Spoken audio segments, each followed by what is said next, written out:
is known as Cypher. So one of the crew members is part of that human research study to provide valuable insights for future deep space missions. But again, that's just a sampling of the more than 200 different investigations that they will participate in and help researchers on Earth conduct while they complete their mission at the International Space Station in low Earth orbit. Again, the launch of Crew-10, which you can see that crew on the right-hand side of your screen, comprised of NASA astronauts Anne McClain, Nicole Ayers, JAXA astronaut Takuya Onishi, and Roscosmos cosmonaut Kirill Peskov. That launch for today that was originally planned for 7:48 p.m. Eastern, 4:48 p.m. Pacific was scrubbed with about 45 minutes left in the countdown right before the crew access arm was planned to retract. It was scrubbed due to a hydraulics ground issue related to the clamp arm, which is holding, there are two clamp arms holding the Falcon 9 rocket in place on the launch pad aboard the transporter erector. Those clamp arms are located around the second stage of the Falcon 9, which you can see there now on your screen. After that launch scrub was called, the teams immediately began working through processes to egress the crew from the spacecraft, but the pad team had already left the pad, so they had to drive back out. They have since arrived to the launch pad, and they are up in that crew access arm that you can see on your screen that is connected to the Dragon spacecraft at the top of the Falcon 9 rocket. And so they are working to safe the hatch around the Dragon Endurance spacecraft. Once all that safing is complete, they will open the hatch and begin to get the crew out one by one before they take them back to the crew quarters at NASA's Kennedy Space Center in Florida.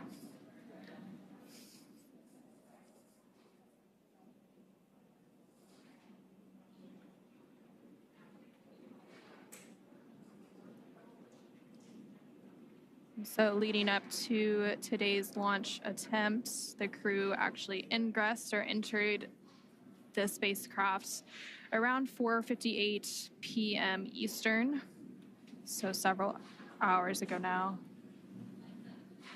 There you can see the ground crew team currently working on those hatch safing and opening operations. Dragon SpaceX closeout team is preparing for side hatch open in just about a minute or so. Dragon copy. And again, some comms from the core here in Mission Control at SpaceX in Hawthorne, California, communicating with the crew, just letting them know that the closeout team is there outside, just right outside of the hatch, working on opening that hatch for them. Again, they're still inside of the Dragon spacecraft, and there you can see them in their seats. So they can't see what's going on outside of the vehicle, which is why the core is there to help communicate. They might be hearing some noises from the closeout team working on opening that hatch. This allows them to just know and understand what to expect, that those noises that they're hearing is expected, and that they can anticipate that hatch opening here shortly.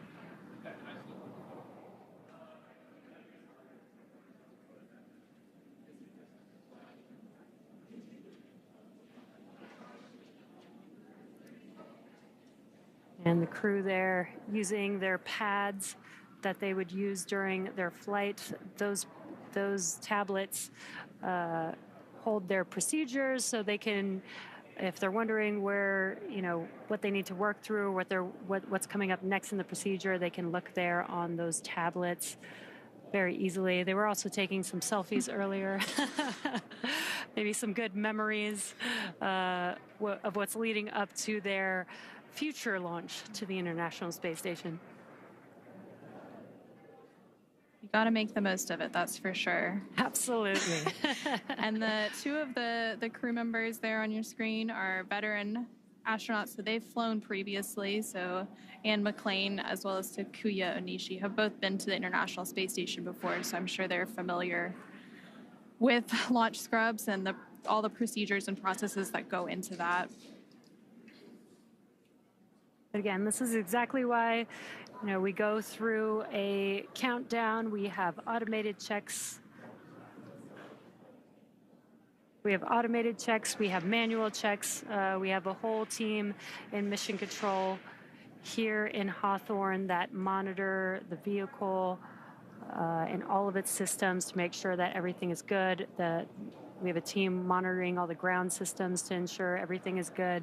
Again, if we are not 100% sure that we are safe, that we can launch safely and reliably, we will call a hold on a launch just like we did today, and we will wait until we are ready with another backup opportunity, hopefully in the next day or two.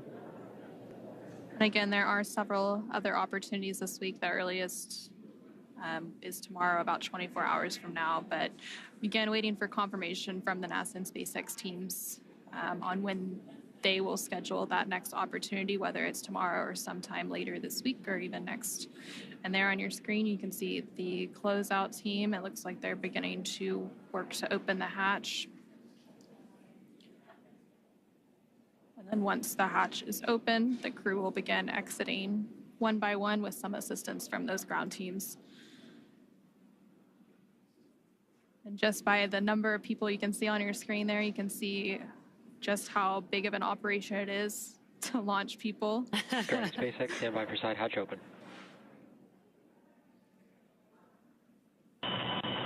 SpaceX Dragon, copy.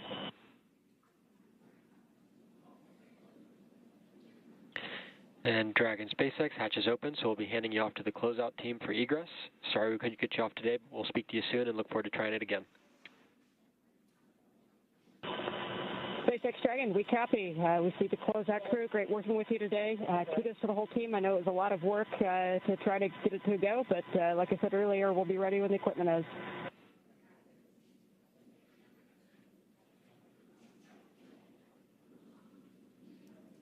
And there you heard some nice words from NASA astronaut, the commander of Crew-10, Ann McClain, talking about the scrub, but also talking about how grateful they are for all of the teams and the work that they've put into today's opportunity, even though it didn't go as they planned. But again, there are additional opportunities that will be available once the teams work through those ground issues on the hydraulic system for the clamp arms.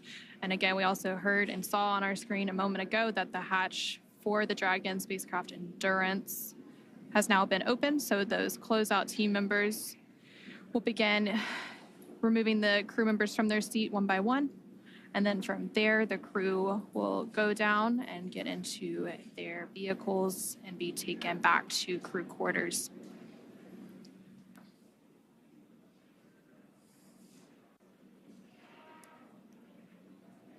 When that hatch opened, they waved to the closeout team. This is a team that they've been working with for many, many months, so they're very familiar with each other. And as Anna, you were mentioning, there's a lot of teams involved with a launch like this, several teams helping to make a crew launch like this happen. The closeout team working with the crew side by side, obviously the crew itself, the operations team that helps train the crew for launch. Then there's a lot of training with NASA for the science. So there's several teams that are involved with a mission like today's, and it's okay that we're not going today. We will go when every single one of those teams is ready to go. Yep, and we also have the SpaceX mission control here in Hawthorne, as well as NASA's mission control team for the International Space Station in Houston, Texas, as well as the launch control teams in Florida. So really a huge undertaking to launch humans to space successfully. And we've been launching people now to the International Space Station for almost 25 years, with that 25th anniversary of continuous human presence coming up later this year. Yeah, and the NASA astronauts have been flying with SpaceX for the past 5 years, since Demo 2 in May of 2020. And this will be the 10th rotational crew mission, making the 11th with NASA and SpaceX. And those crew rotations, they're also intricately timed. So the crews typically spend around 6 months aboard the International Space Station once they get up there. So the current crew rotation that's up there is Crew-9, which was the 9th rotational crew mission for SpaceX flying NASA astronauts to the International Space Station. And once Crew-10 launches and gets to dock to the International Space Station, they'll complete that handover period with Crew-9 before Crew-9 makes their way back to Earth. And then there on your screen, you can see the Crew-10 crew members working to get their hands free out of their launch and entry suits. Yeah, these suits are intravehicular suits. They are designed for being inside of the spacecraft only. They help keep the astronauts cool. It's almost like they have a mini self AC system, but it also helps protect the crew in case of a cabin depressurization during a launch. So they're not going to egress those or egress. I mean, the suits are kind of like a miniature spacecraft, but they won't be getting out of their suits now, but they are just getting their hands free so that they can help safely climb out of their seats and out of the spacecraft. And typically, once we launch and the crew is safely inserted into orbit, the crew will often get out of those suits for the phasing ride as they catch up to the International Space Station to get a little bit more comfortable, since that can be sometimes a lengthy ride. If we had launched today, it was actually on the shorter end for phasing. It would have been about 10 hours to get to the International Space Station.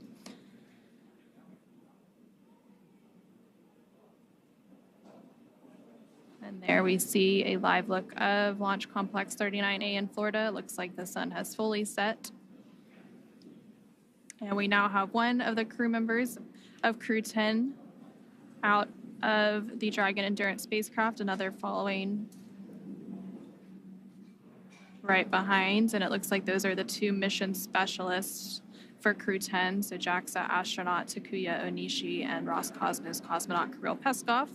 They are now safely out of the Dragon spacecraft, followed there by NASA astronaut Nicole Ayers. And then last but not least, making her way out of the Dragon spacecraft is NASA astronaut Anne McClain. Must be nice for them to be able to stretch their legs after the last few hours sitting in the Dragon spacecraft. They are now currently in the White Room, but they'll be making their way down this crew access arm here in a moment.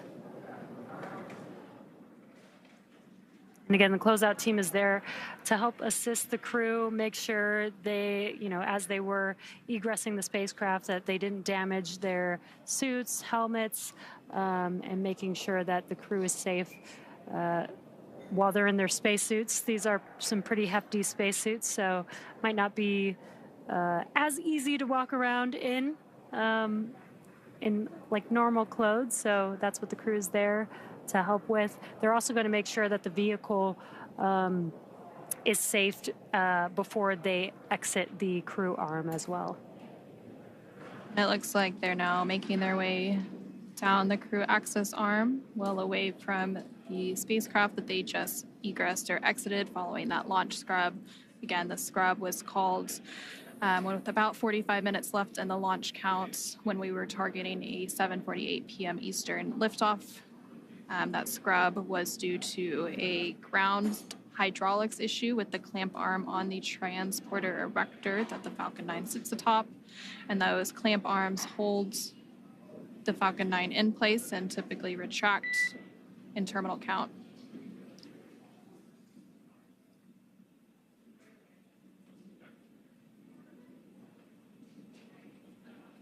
And the crew will now begin to make their way down to the base of the launch pad, where they will then get into the vehicles that brought them here several hours ago and return to crew quarters. Once they're back at crew quarters, they'll likely have some meetings with some of the SpaceX and NASA teams to talk future opportunities for their launch.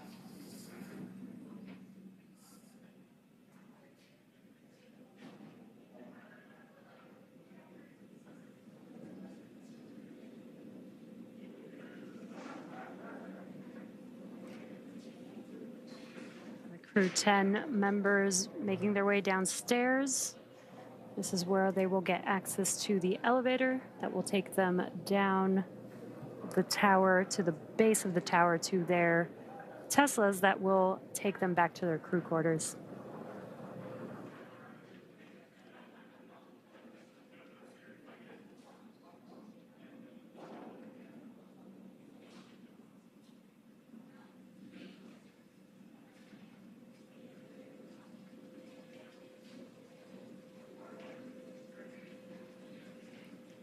Looks like several members of the closeout team are following right behind them.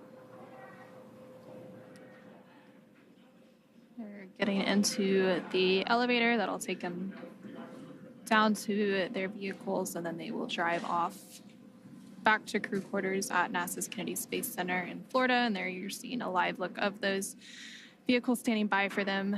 Again, they've been standing by since the closeout team arrived about 45 minutes ago.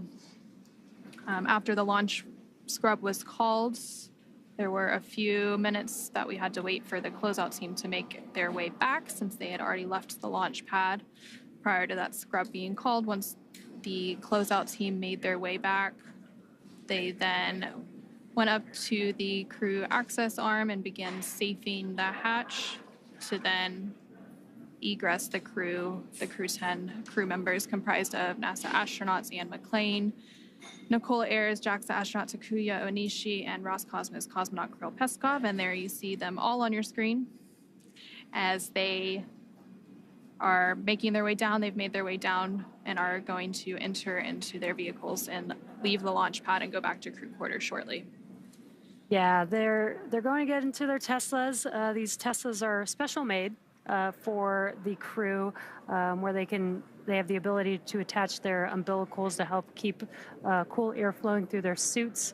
Once they enter those Teslas, again, they'll make their way back down to their crew quarters, where they will stay quarantined until they have their next launch opportunity. And there you can see the crew now ingressing those vehicles.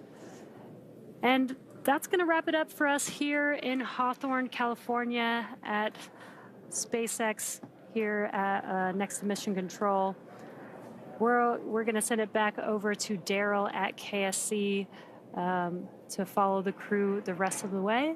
Again, it's unfortunate that we did not launch today, but again, always better to be safe and make sure that we launch when we're ready. Yep, and we'll continue to provide updates on NASA's blog for the Commercial Crew program, as well as our social media accounts once we have that new launch time ready to share with the world. But for now, we'll go ahead and wrap it up here in Hawthorne, and we'll see you again soon once we have our next launch attempt for the Crew-10 mission. And with that, we'll hand it back over to Daryl at NASA's Kennedy Space Center in Florida.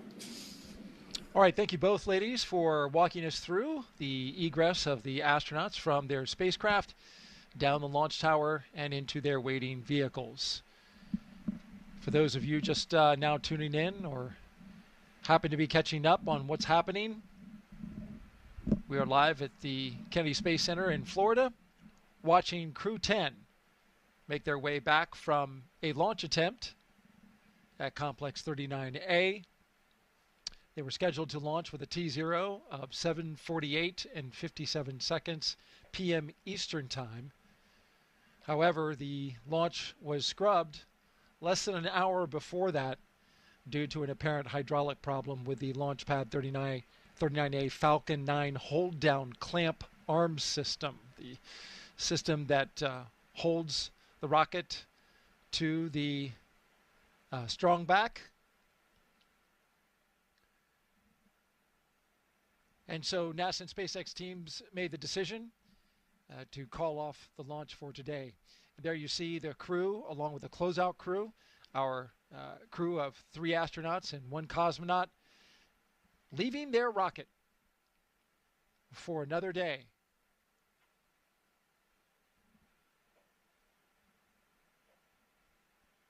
So, of course, Jessica, the understanding is, with astronauts that they're always ready, but they got to be feeling some disappointment. Yeah, certainly. I mean, it's a bit of a letdown when you think you're going to space, and I didn't have that scrub experience myself, but obviously it is quite common for a lot of astronauts in the office, and I think really they're just mostly used to it from their previous careers. Like we mentioned earlier, Anne often talks about being humble and knowing that your equipment it's going to fail in the least predictable of ways, so you really just always need to be ready for anything. And that's what happened here today, despite a pretty flawless lead up. It was something that we didn't expect. But we will launch when we're ready and when we're safe, and of course that's always the most important thing when we're talking about human spaceflight. So maybe they'll have a little bit more time to relax and get ready for the next opportunity. We're going to continue tracking the astronauts' progress back to the astronaut crew quarters, and then we will close out the broadcast. But we want to make sure that you, the viewer, see the astronauts making it back from the launch complex back to their crew quarters safely before we close it off. And then it's a little bit like going home. Anne was talking earlier about appreciating the home-cooked food, and we have an incredible staff there at the quarantine facility. So, hey, another day of that, probably some other family visits, and they'll find a way to make good use of that time now that they have all the annoying taskless stuff out of the way that they thought they had to complete before yesterday.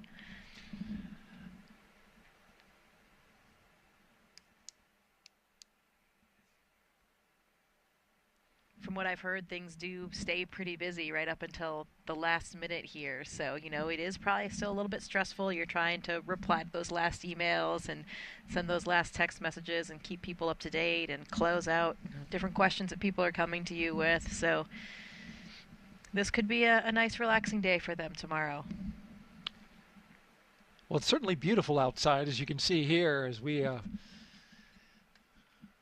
in the late twilight of today, Wednesday, March 12th. It was a beautiful day all day long today. Pleasant temperatures outside. Boats were going by the launch pad. It was a quintessential Florida launch.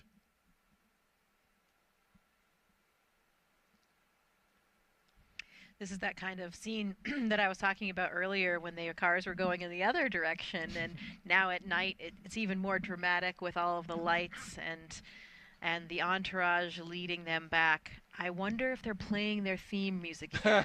Maybe not. Maybe this time they're kind of sitting in silence, and will they play the same songs on the next opportunity? That's another answer I'll have to find out. Yeah. I mean, it's an opportunity to change up your playlist if you've got the time to do so.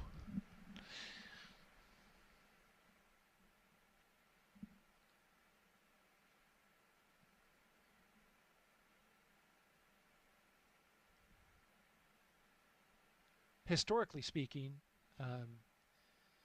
when crews back in shuttle days were faced with delays that they knew were going to be long, they had use of the astronaut beach house, and there were opportunities to spend a little more time out there, and families were on hand. So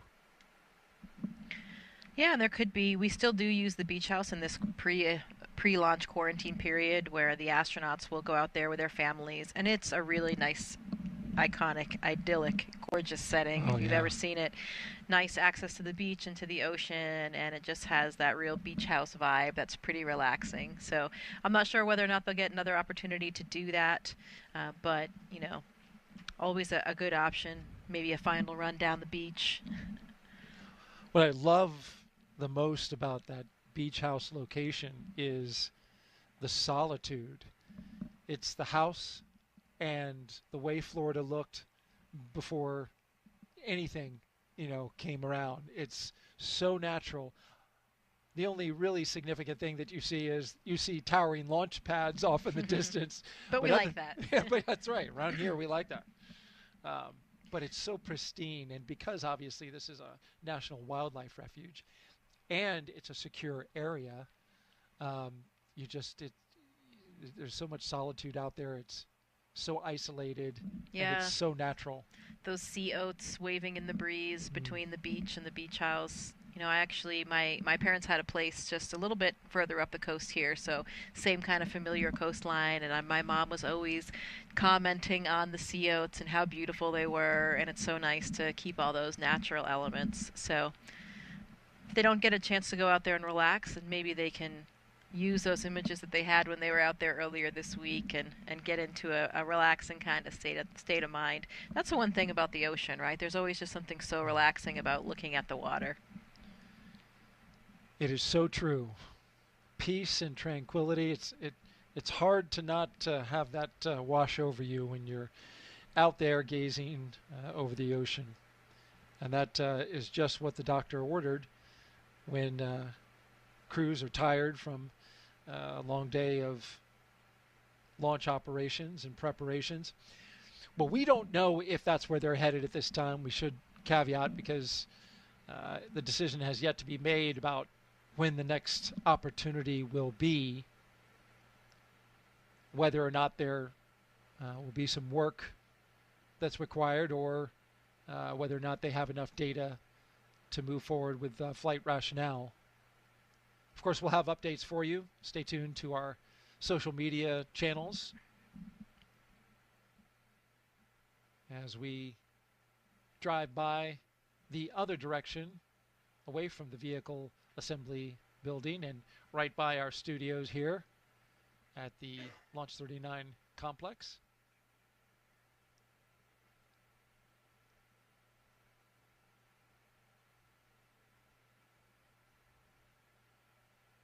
If you were commander of this crew, what would you do?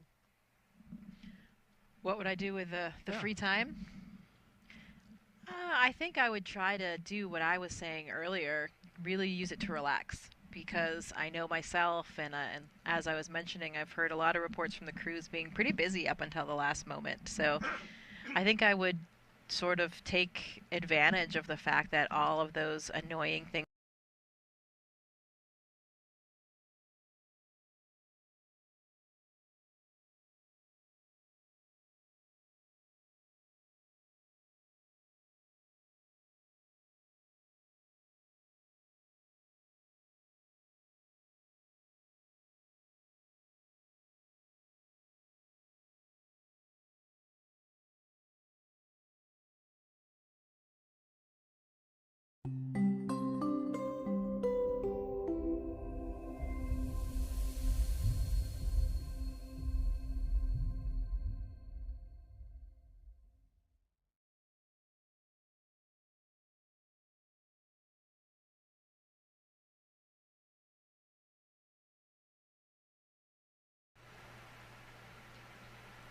It's about a 20-minute drive from the launch pad to the crew quarters.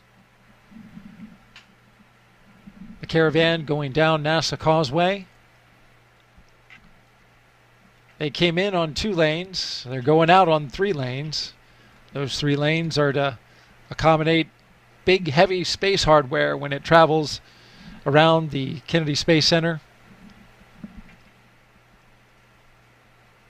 Fun little fact.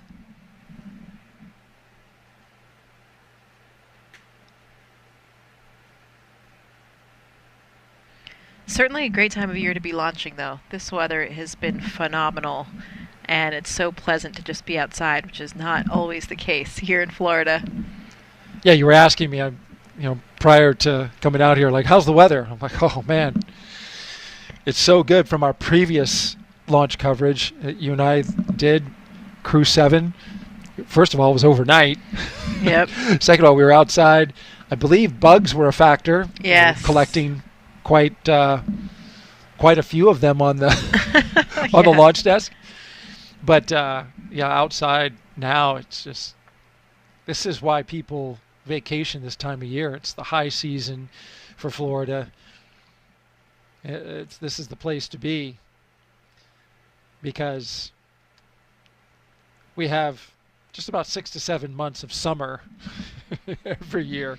So I cherish these days in February and March.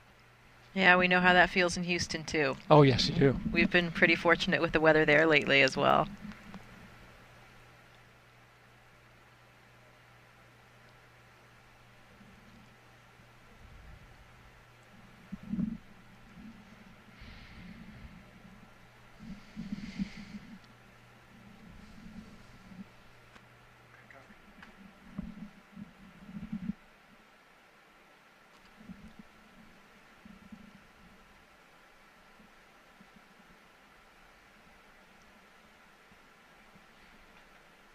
Hopefully the friends and family that are here as well will be able to stick around for a little while and see what's going to happen. That's always something, when we have these constant changes that can kind of become a stressor for us, is that it's difficult for people to change their schedules and their time off work to be here. So we always feel for that. And I know that happened once already with the change that they had moving off of the February plan. So see how it all works, but we will be here supporting them, and our colleagues at NASA are in it until the end for sure. So we're here to support them all the way and send them off eventually to space. 100%.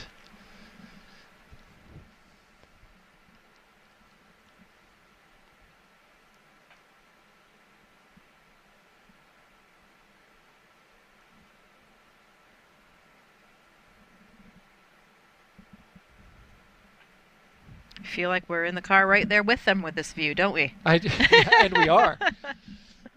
I wonder if they're putting in their order to the fine cooks and chefs at crew quarters for dinner tonight, because it's been a while since they ate.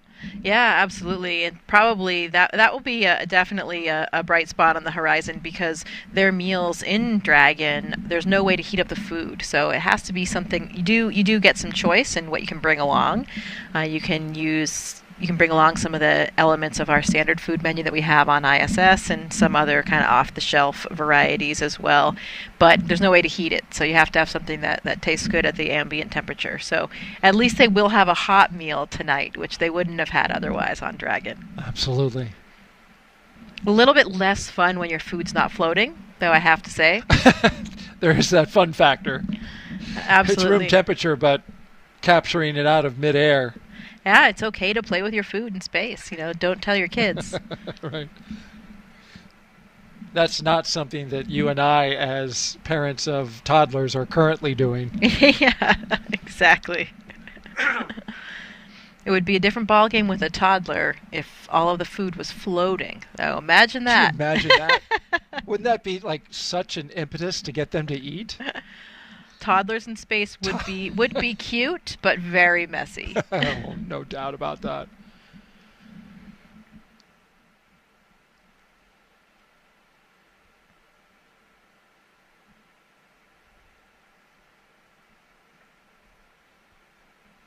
Well, I know that would be top on my list when you asked what I would be doing if I were the commander and had a scrub. And that would be definitely some squeezing and cuddling of my toddler.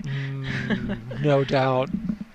You've got a young one at a precious age, as do I.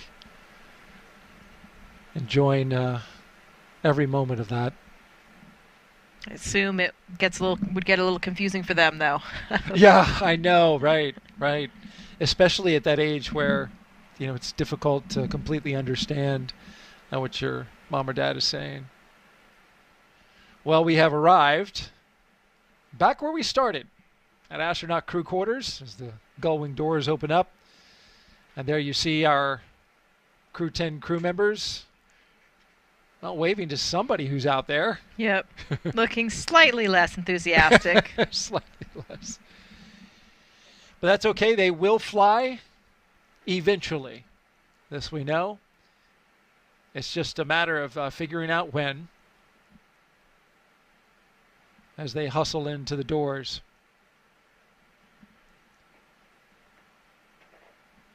Well, folks, that's going to do it for us today. We really appreciate you joining us for this launch attempt of NASA and SpaceX's Crew-10 launch to the International Space Station. Thank you so much, Jessica, for being here with us on this first attempt. You'll be with us on the next one. We greatly appreciate that as well. Yeah, thank you. It is a pleasure, really an honor to be here supporting my colleagues on their journey to space, and this is all just part of the journey. Everyone's is different. Absolutely. Just to recap really quickly, we had an issue with some ground equipment, the hydraulic equipment that controls the clamp arms on the Falcon 9 transporter erector, holds the rocket to the pad. It releases at about 4.5 minutes.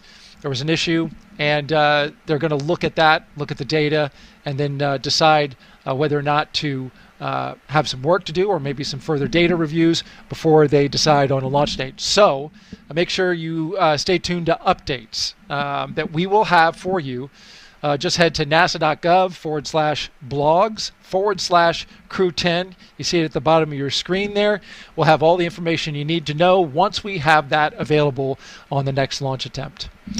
For everybody here at NASA and SpaceX, I'm Daryl Nail for Jessica Meir. We'll see you next time.